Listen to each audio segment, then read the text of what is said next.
to deliver a land acknowledgement and make introductory remarks. And I will talk very loudly because the mic didn't have the right attachment. I'm very sorry. I'm Betsy Garrett. Welcome to the first official Indigenous Peoples Day in Melrose. Yay!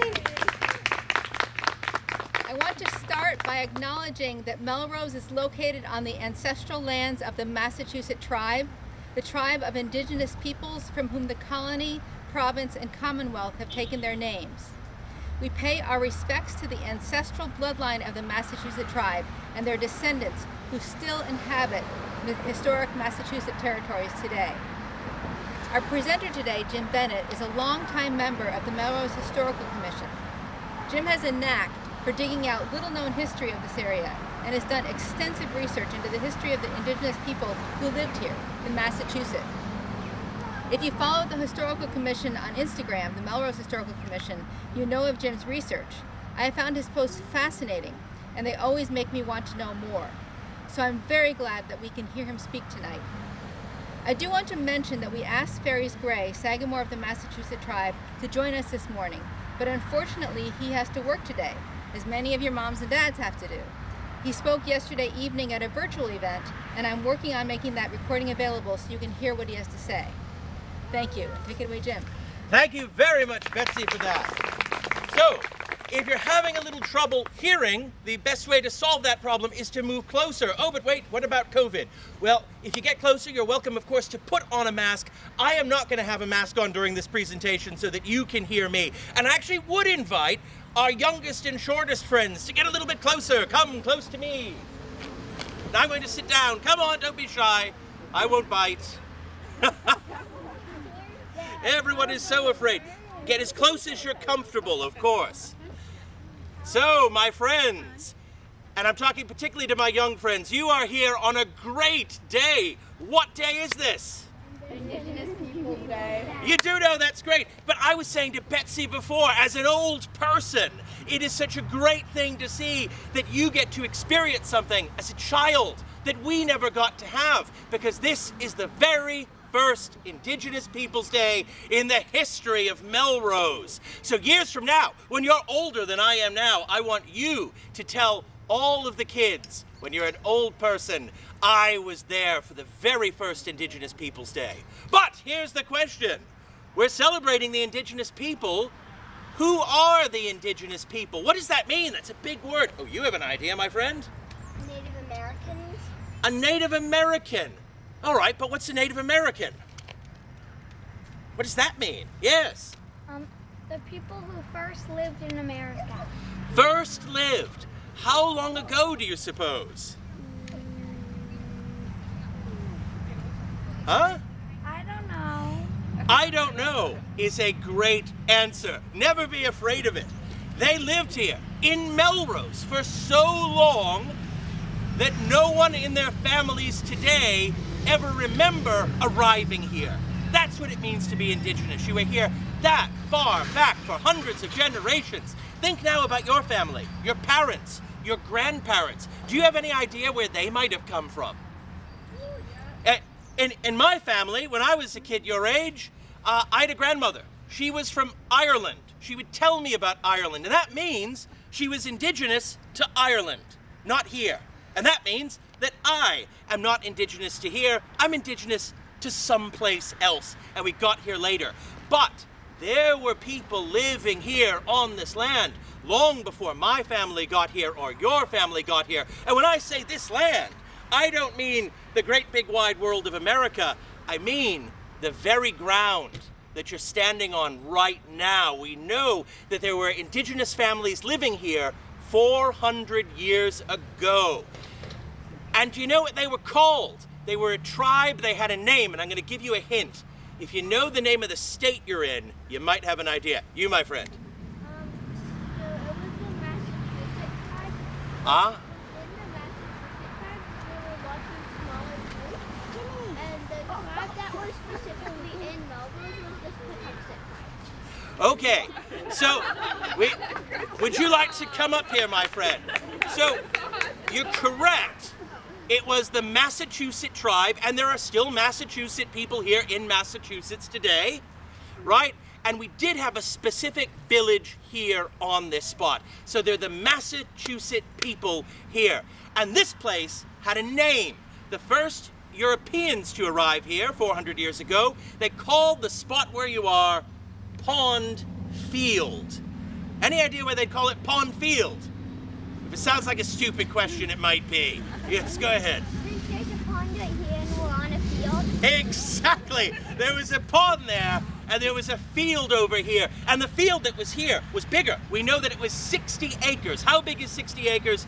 If you walked down toward City Hall, if you walked over toward the library, if you made it past the train, you're starting to go through the field that was about 60 acres on this spot.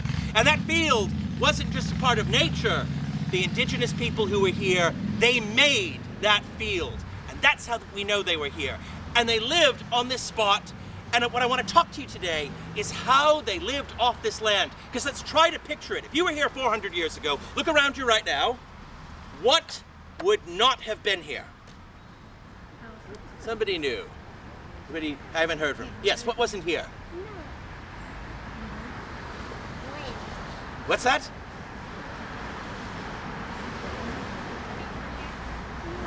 You don't know. That's okay. That's a good answer. Yes, my friend. The gazebo wasn't there. Definitely. This stone wasn't there. The walkway wasn't there. The bench wasn't there. The sculpture wasn't there, and maybe a few of the trees. Yeah. Oh, you're quite comprehensive in this park. What about beyond the park? What wasn't here? Yes. All those houses and buildings. Exactly. And do you hear noise? Yeah.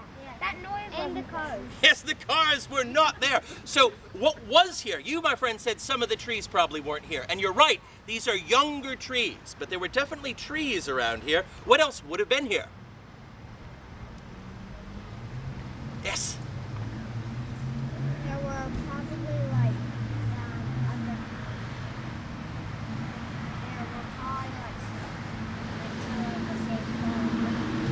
Some of the same leaves, right? And grasses also and that sort of thing. You're right. Anybody else? Well, I think we can move on for that from now. But the point is, yes, trees, grass, pond, that was all here. So try to block out everything else around you as you think about that. And now I want to talk about 3 different types of places that were here. The water, the field, and the forest. And I want to start by walking over to the water. So if you want to continue to socially distance, do that, and I will be as loud as possible. So, here we are, standing at one corner of El Pond. What is this down here? What is going on with this metal? Anybody can shout it out. What is it? filtered. A grate. You're saying it's being filtered, so your point is the water's going somewhere, right? Mm-hmm. And you're correct about that, because this pond drains into a river. There used to be a river above ground here until not long ago, 1931 to be exact. So picture it. Underneath your feet, this river would have gone this way and right down Main Street. And where's it going to? It's going to another river called the Malden River. And where's it going from there? To another river called the Mystic River. Have any of you ever been in a car going down Route 93 into Boston or on an Orange Line train? Yeah? You look down, next time do this, you're going to see a great big river. And all those years ago, that was the highway for the indigenous people that brought them to Melrose. They could head up the Mystic River, head up the Malden River, head up what we called El Pond Brook, and then you're here. And they did it on board one of these. This is called a mishoon. You would call it a canoe. And it is a tree that has been brought down, and the center has been burned out for about a week it takes. And then you've got a canoe. And look how shallow it is for the indigenous men who are in that canoe. So even this little brook, you can come all the way up here. Yes, my friend? They didn't have any cars, so the easiest way to get from place to place was boats. Gentleman is quite correct. There were no cars. The boat is the way to go. And that was true even after colonists arrived here as well. But there's something else that is coming up El Pond Brook to get here to El Pond. Any idea what that might be? Water. Well, not just water. Well, water goes the other way. Fish. Fish! there are fish that are coming up all this way. And so when the native people would arrive here, they would set up camp, and one of the first things they would set up is a grate very similar to the one you're looking at there, except it's made out of wood. If you look here, and if you can't see this right now, I'll hand these out later, this is what's called a fish weir. So the fish would make their way up here to El Pond. Hundreds and hundreds and hundreds of fish, if you can picture it. They would lay their eggs, and then they would say, it's time to go home. It's time to go back to the Mystic River. But uh-oh, the indigenous people have set up the fish weir here on El Pond Brook, and they can't turn around and go back. So now, for the indigenous people who are here, they have a pond that is stocked with fish for months and months. And in fact, they probably would have got here towards the beginning of spring. Because, by the way, they don't live here all the time. They live part of the year by the ocean, where they can take advantage of all that shellfish people love to eat. Like this, look, it's a clam shell. And it's not just a clam shell. I don't just eat the clam, I don't throw it away. Now I can bring this back here, it becomes a tool. I can plow the soil with this clamshell. I can take this pretty little purple part here, chop it away, turn it into a bead called wampum, and now I've got something that I can wear. I can even exchange it as kind of money. Yes? We can come back to you. So, we have a pond that is connected by a river to the whole wide world. But let's walk further down and talk about what was in the pond. Come this way. Into the soil helps to fertilize it, for example. Now we've got a good view looking out into our pond. So it is full of fish. It's probably full of something else that probably most of you have never eaten and you don't want to eat. Because in our earliest versions of the name El Pond, right, this is called El Pond. Have you ever driven a cursive E before? No. Draw a lowercase e with your finger now. Now, draw a lowercase L. Look at that! It's just a little bit higher, isn't it? And so when people would draw it out, it later became El Pond. The earliest documents say Eel Pond. So probably there are eels in this pond that native people can eat as well. But there's another important food group here also. What lives on the waters here? What have you seen in this pond if you've ever been past it? Algae. Yeah, we don't want to eat the algae. Birds and bugs. Birds! Yes! So how many of you have seen swans here? Geese everywhere, right? There were enormous numbers of geese and swans and ducks and so forth, and that is another food source. And you can use a net. Just toss it over the top of the bird, it can't get back up again, which is what native people would do here. So, we are here beside this pond because it is a great food source, and that transportation brings us right up here. But now we have our field, and to get the most that we need out of our field, that's going to require a bit of work. Let's walk back to the gazebo and talk about that. Get to that in just a moment. So, here we are in this field, right? And as I mentioned before, it was native people who cleared this field. By the way, any idea how you do that? Because they don't have any iron or steel, which you can use an axe, right? So, how do you bring the trees down? I heard it. Fire. The most important tools that native have are fires. So you can go up to that tree, you can put clay around it, and the area below it that you want to burn, you light fire to it with twigs around the edge, and then that is actually going to kill the tree. It's going to take a little time then for the tree to go down, but this is important. Because native people respected all life, when you take that tree, you do have to show respect to it. So they believed that the world was full of a kind of spirit, and they called it Manitou. Everyone say Manitou. Manitou. So, I have Manitou. You have Manitou. The trees have Manitou. The animals all have Manitou. You have to respect it. So you're not just taking down the tree and saying, oh, well, thank goodness that's gone. We can be done with it. No, you show respect to that tree before it goes down, because you are taking it as part of the cycle of life. You are equal to the life that is around you. So, here's a question for you. Do you think that girls and boys should be allowed to do the same sorts of things, or should they do different sorts of things? Same. Very interesting. This is a different generation, isn't it? You all say same. But for most of history, in many different cultures, there was a belief that girls should do different things and boys should do different things. And the indigenous people here certainly believed that. And women, they were in charge of burning down those trees, and then they were in charge of the cleared field that was here. And to answer your question, my friend, you asked about a wetu, also known as a wigwam. And that is the place where they would live, and women were absolutely in charge of the wigwam. So here you see one version of one, a modern one, right? And it's made in this way. You take those trees from the woods, very slender trees that can be bent over, and then you have to make a covering for that. And this one cheats a little bit, or at least it's a little bit different than what it would have been around here. It's made of bark. But for the most part, it was native women who would take grass, not grass like you see here, but long grass called bulrush. They would weave it together into mats and then put those mats on the outside. So if you look here, you can see individual bits of bark. If those were mats, they would take about a week or thereabouts to sew. And then, once the women have finished making this wetu or wigwam, hold on just a moment, my friend, then it's time to start the planting, because we're going to grow things here. So, what plants are we going to have? What do you suppose is the most important plant that we can grow here? Yes? Carrots, corn. Corn, the second one, so important. The most basic crop here. This is sometimes advertised as Indian corn, right? That is because this type of corn that's hard on the outside is the type of corn that would have been grown by the indigenous folks here. So to eat it at first would be hard, so instead we have a mortar and pestle. This is one I brought from home. It's made of marble. That is not what they would have had here. It would have been made out of wood. But you take those kernels of corn and in a big mortar and pestle, you grind that down.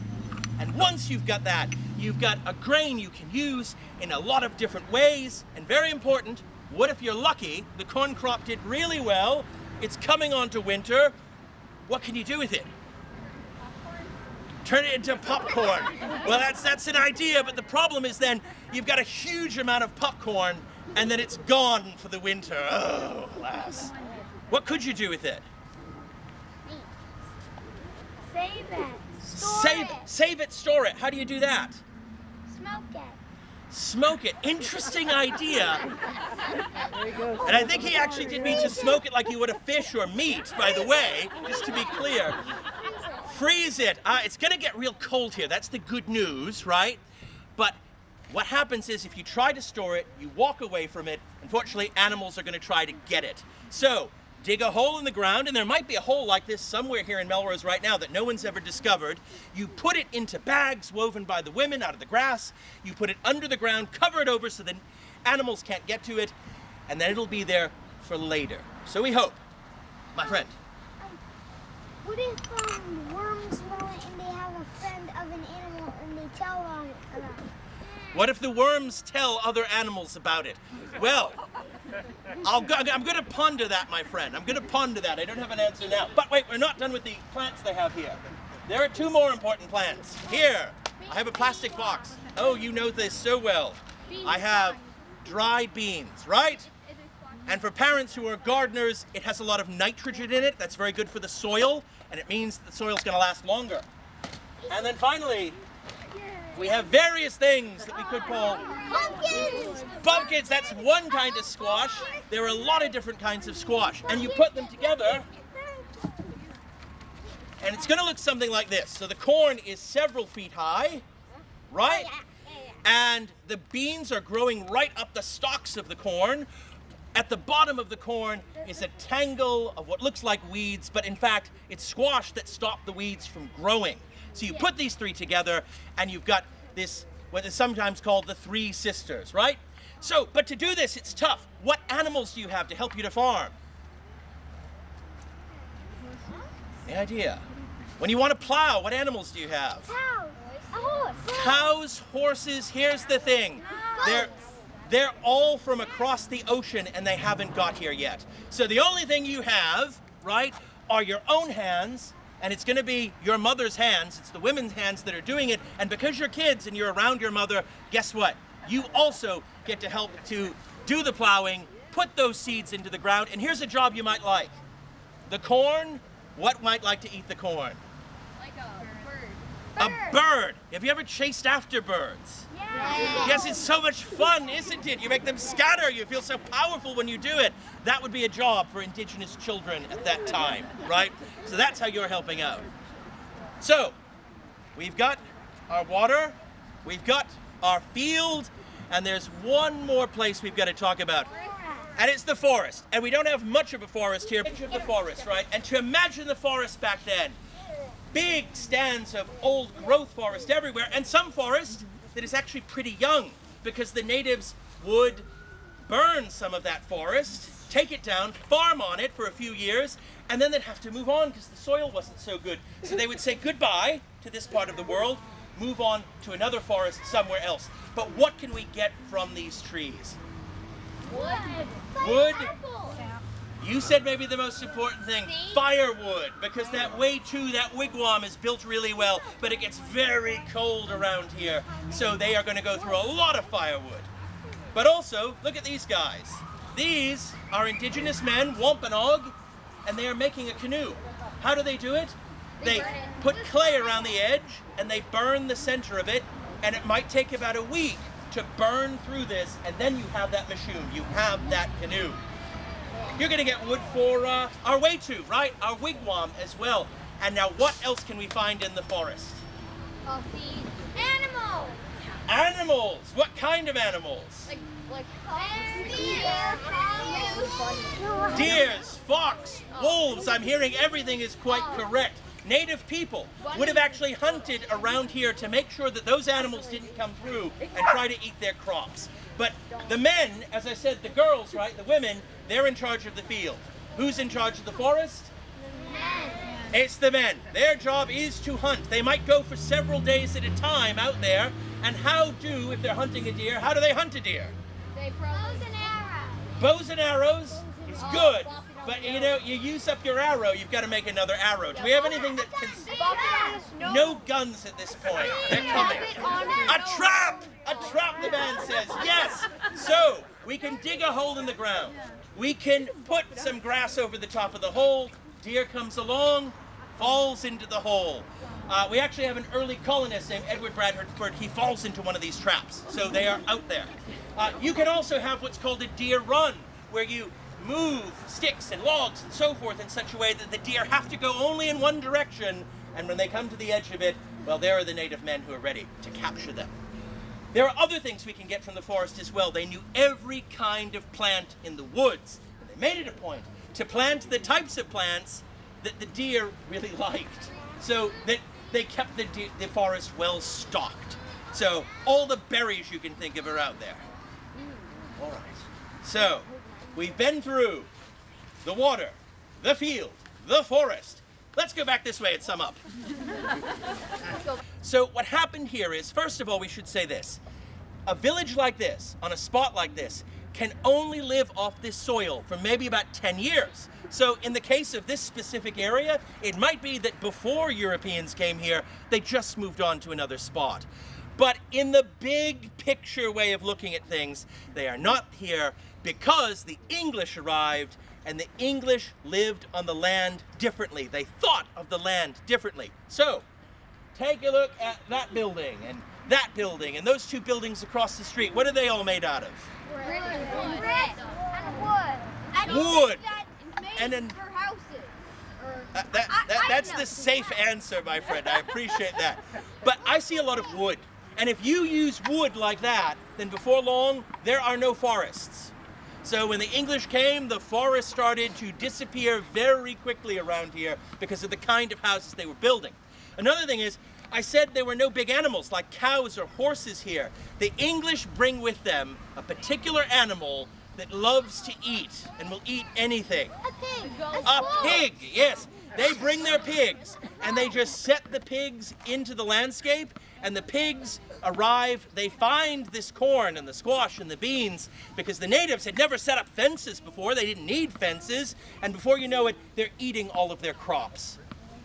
So the English were living in a way that it was totally different from the way the natives had lived here, and it meant they had to move on. And beyond that, they were willing to use violence as well if native people didn't get out of the way. Because do you know how much some of the houses around here are worth?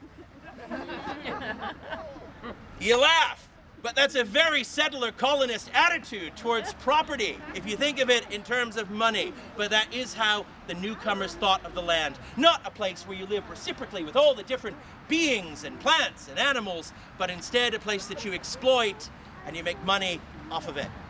So between all these things, the native people couldn't live here at this little place called Pond Field.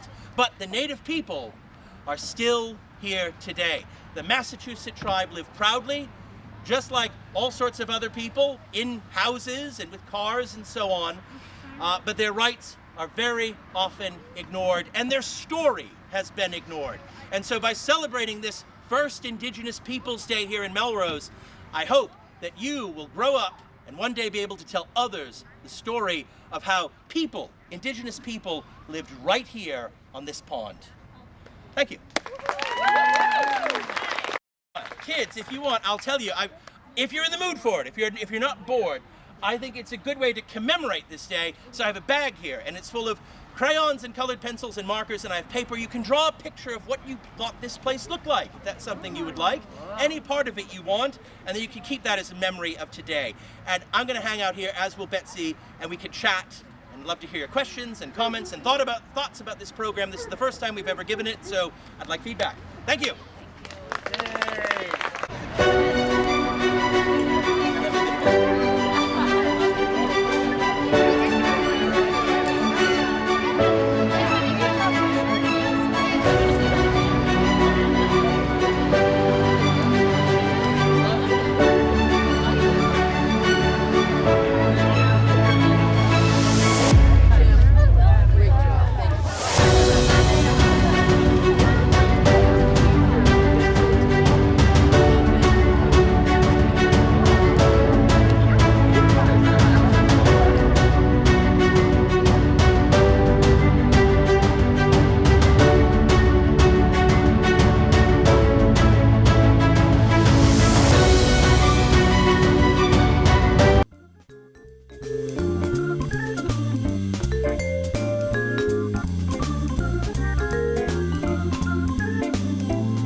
Guess what? I have some news for you. There's free food right there, junk food. You see that truck? Oh, jeez. It's a 2 Michelin star chef. All for free, ladies and gentlemen. All for free. Here we have a panzanella with summer vegetables and pesto. Enjoy. How we doing? Fantastic. So what do you got going on underneath that plate there? This food is really about to be thrown away. Yeah. Is there something wrong with this food? Where did you get it from? From farmers markets. They put aside the ugly vegetables and the ugly fruits. Carrot top, soft avocados. It was all food that was going to be discarded. Even the drink you had is made from like a little bruised peach. Did it taste a little bruised? It was good. The average person throws away 24 pounds of food a month. That's a lot. Isn't that a lot? Go visit savethefood.com for more information. Thank you. Junk food time!